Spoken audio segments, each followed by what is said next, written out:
시간 우리에게 주신 하나님의 말씀은 사도행전 9장 31절 말씀입니다. 사도행전 9장 31절 말씀을 봉독하겠습니다. 그리하여 온 유대와 갈릴리와 사마리아 교회가 평안하여 든든히 서가고 주를 경외함과 성령의 위로로 진행하여 수가 더 많아지니라. 아멘. 할렐루야. 2025년 첫 주일 예배에 나오신 여러분 사랑하고 축복합니다. 우리 옆에 분과 이렇게 한번 인사했으면 좋겠습니다. 올 한 해 예배의 승리자가 됩시다.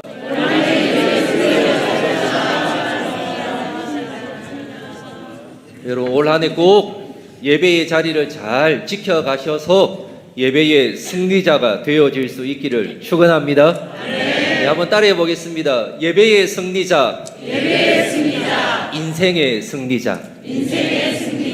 여러분, 예배의 승리자가 인생의 승리자가 될 줄 믿습니다. 왜 그렇습니까? 하나님이 이 땅 가운데 가장 기뻐하는 것이 무엇입니까? 예배이기 때문입니다.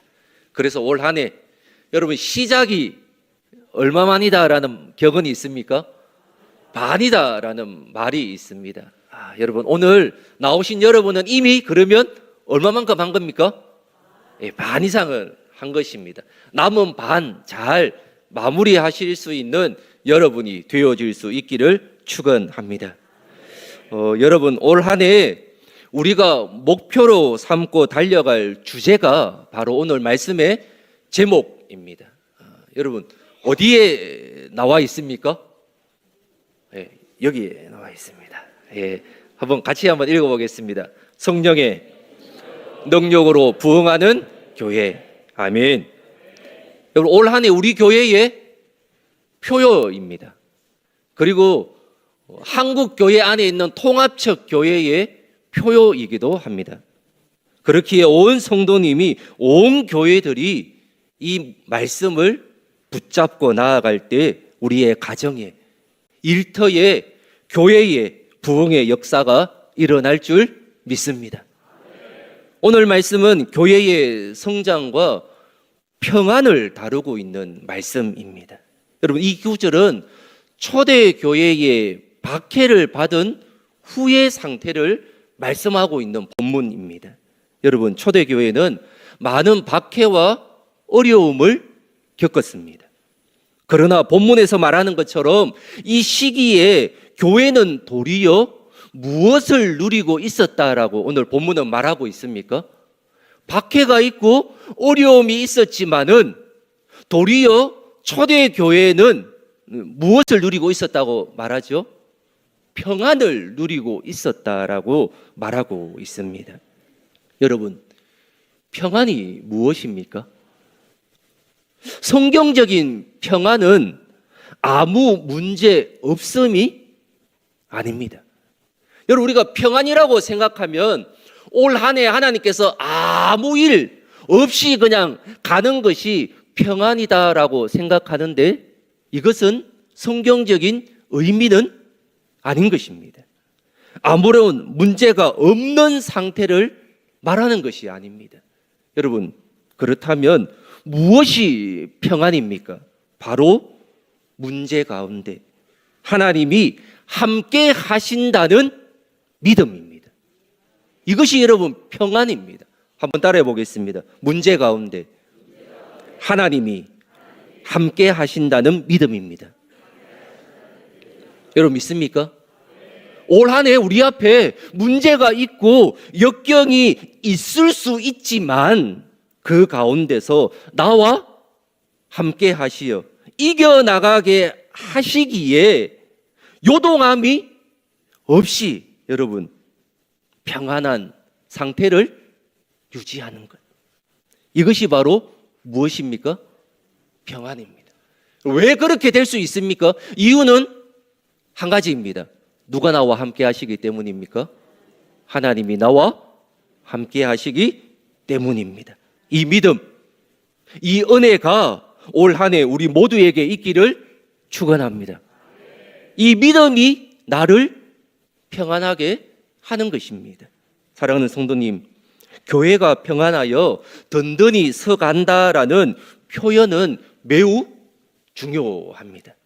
이 말씀은 교회가 외적인 어려움에도 불구하고 내부적으로는 매우 강하게 세워졌음을 의미합니다. 여러분, 초대교회 당시에는 수많은 역경, 어려움, 박해가 있었지 않습니까? 여러분, 구체적으로 어떤 일들이 있었습니까? 오늘 초대교회, 오늘 사도행전 9장 앞에 보면 스데반 집사님이 복음을 전하다가 어떻게 되었습니까? 순교하였습니다.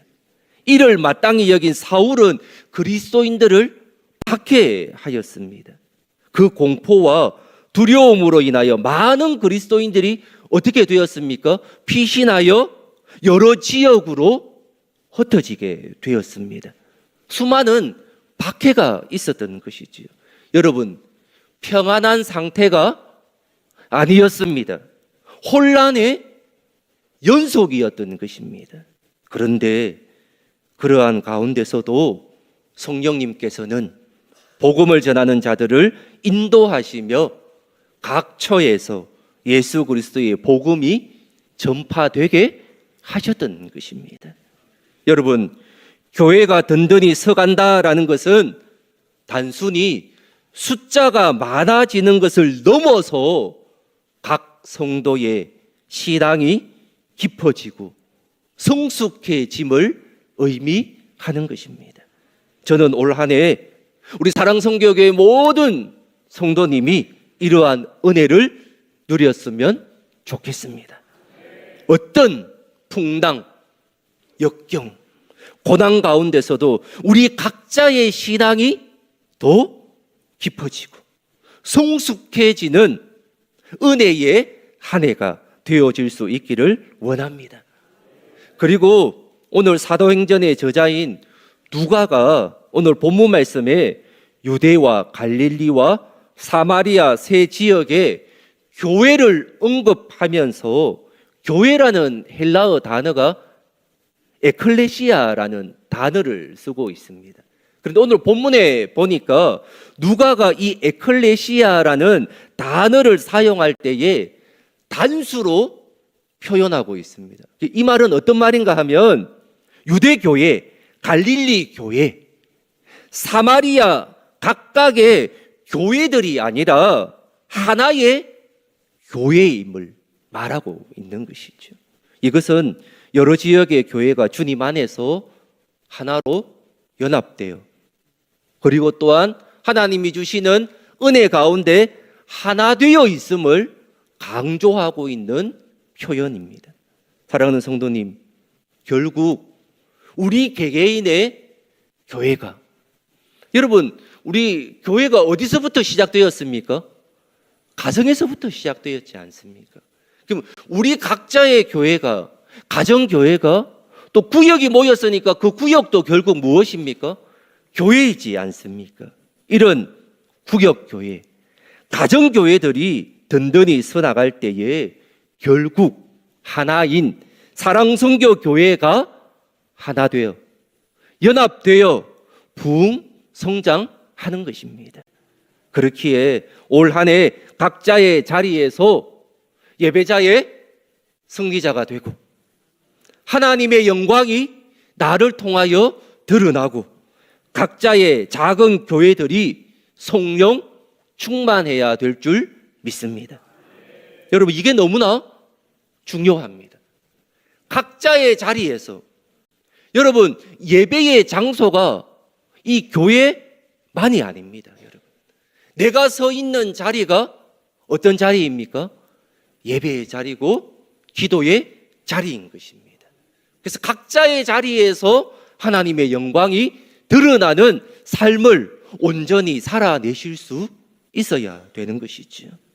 그렇다면 여러분, 성령 충만함이 무엇입니까? 성령 충만함이란 그분으로 가득 차 있는 것입니다. 하나님의 생각, 하나님의 말, 그분의 뜻, 그분의 마음이 내 안에 가득 차 있는 상태, 이것이 바로 성령 충만입니다. 그분으로 가득 차 있으니까 누가 나를 툭 치면 어떻게 해야 합니까? 나의 말, 나의 생각이 나오는 것이 아니라 내 안에 성령님이 가득 차 있으니까 그분의 마음, 하나님의 말이 가득 차 있으니까 누가 나를 툭 치면 어떤 말이 나와야 합니까? 나의 말이 나오는 것이 아니라 하나님의 축복의 말이 나와야 되는 것입니다. 올 한 해 누가 나를 건드리면 아버지의 말이 툭 나오실 수 있기를 바랍니다. 누가 아무리 나를 해도 칼을 들이대도 어떻게 해야 됩니까? 사랑합니다. 축복합니다. 잘 될 줄 믿습니다. 이렇게 하실 수 있는 은혜가 있기를 원합니다. 그렇게 되기 위하여서는 내 안에 무엇이 가득 차 있어야 합니까? 성령이 가득 차 있어야 되는 것이지요. 그래서 그분의 다스리심 안에 거하는 것입니다. 그분이 가는 대로 어떻게 하면 됩니까? 가고, 그분이 서라고 하면 서고, 그분이 말하라고 하면 말하는 상태가 되는 것이지요. 이런 성령 충만함이 올 한 해 우리 안에 가득 차기를 소망합니다.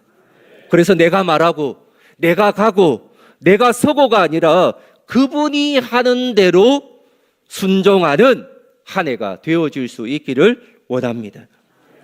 여러분, 종교개혁자 칼뱅이 이런 말을 하였습니다. 하나님을 인식하는 것은 오직 성령에 의해서만 가능하다. 그리고 신학자 칼 바르트도 이러한 말을 했습니다. 우리가 하나님을 인식할 수 있는 방법은 오직 성령을 통해서만 가능하다라고 말하였습니다. 즉, 성령이 없이는 예수 그리스도를 온전히 알 수도 없고 하나님도 온전히 알 수 없으며 더 나아가 참된 믿음도 생길 수 없다는 것을 의미하는 것입니다. 따라서 한국교회가 오늘날 마주한 위기의 상황들을 돌파하며 함께 부흥을 경험할 수 있게 하는 힘은 바로 성령의 능력에 달려 있는 것입니다. 그렇기에 여러분, 교회의 성장의 원동력은 언제나 성령의 역사입니다. 오늘 본문을 보면 온 유대와 갈릴리와 사마리아에 있는 교회들이 성령의 위로로 어떻게 되어 간다고 합니까? 진행하여 수가 더 많아졌다라고 말하고 있습니다. 앞으로 한 걸음 한 걸음 어떻게 하는 겁니까? 나아가는 것입니다. 이는 초대교회가 폭발적으로 성장하게 된 결정적인 원인이 사도들이나 성도들의 헌신적인 노력이 아니라 오직 성령의 역사에 있었음을 분명히 나타내주고 있습니다. 여러분, 그렇습니다. 초대교회가 그처럼 폭발적으로 성장할 수 있었던 것은 어디까지나 성령의 역사 때문이었습니다. 결코 사도들을 비롯한 성도들의 인간적인 노력에 의한 것이 아니었던 것입니다. 그렇다면 여러분, 이것은 단지 초대교회에만 국한된 이야기가 아닙니다. 모든 시대, 모든 교회에 있어도 마찬가지입니다. 시대를 막론하고 모든 교회가 부흥하고 성장하기 위해서는 반드시 성령께서 역사하셔야만 하는 것입니다. 여러분, 성령의 역사 없이는 결코 교회가 성장할 수 없는 것입니다.